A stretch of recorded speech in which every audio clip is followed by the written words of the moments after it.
आम्ही पण सगळ्या जाती धर्माला बरोबर घेऊन जातो बाळा. बारामतीत झालेल्या विमान अपघातात अजित पवारांचा दुर्दैवी मृत्यू झालाय. या घटनेला आता 7 दिवस पूर्ण झाले. मात्र या विमान अपघाताच्या अवघ्या 9 मिनिटांआधी अजित पवारांनी एक फोन कॉल केल्याचं समोर आलंय. हा कॉल त्यांनी कुणाला केला होता? त्या कॉलमध्ये नेमकं काय बोलणं झालं? बारामतीत पत्रकार परिषद घेऊन अजित पवारांचे चुलत पुतणे श्रीजित पवार यांनी अजितदादांसोबत झालेल्या शेवटच्या संभाषणाची ऑडिओ रेकॉर्डिंग ऐकवली.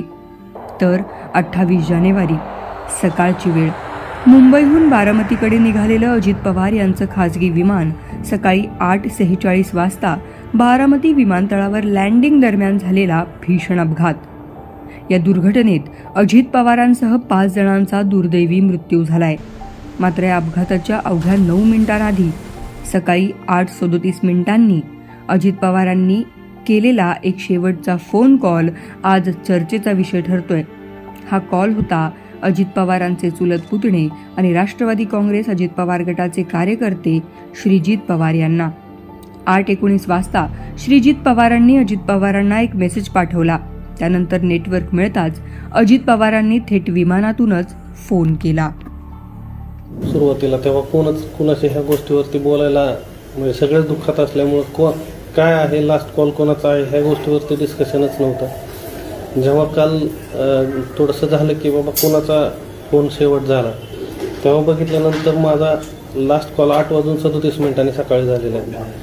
मग तो जेव्हा विमान जवळ आलं रेंजमध्ये आलं कदाचित त्यावेळेस तो लास्ट कॉल असावा. मग त्यावेळेस असं जाणवलं की बाबा हा दादांचा शेवटचा आवाज आहे आणि तो आपण थोडंसं सांगूयात की बाबा 8:37 पर्यंत तरी जे दादा बोलत होते ते सर्वसमावेशक किंवा सगळ्यांसाठी आणि दादांचा शेवटचा आवाज ऐकायला मिळावा सगळ्यांना असं शेवटचा विषय आला सगळ्यांच्या मनात. म्हणून आम्ही बोललो की बाबा चला हे शेवटचा आवाज दादांचा ऐकूयात आपण. तुम्हाला फोन आला की तुम्ही फोन केलेला? मला फोन आला. मी एक जस्ट 8:19 वगैरे एका कामासंदर्भात मेसेज केला होता.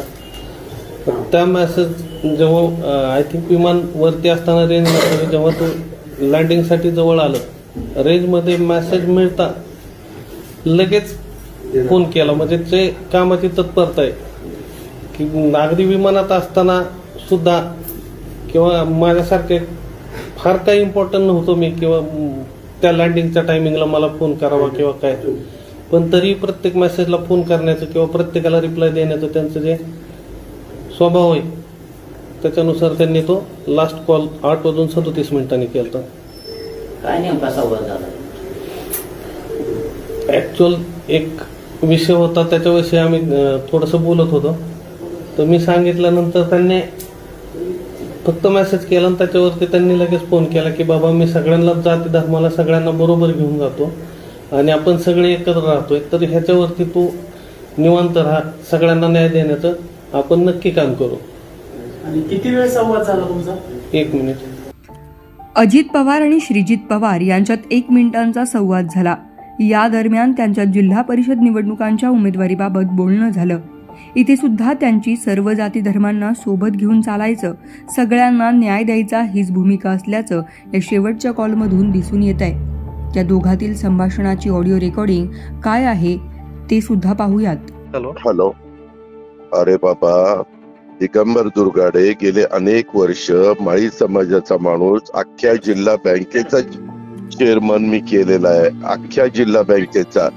ही बँक तर एवढी तुम्हाला माहिती नसतं, काही नसतं.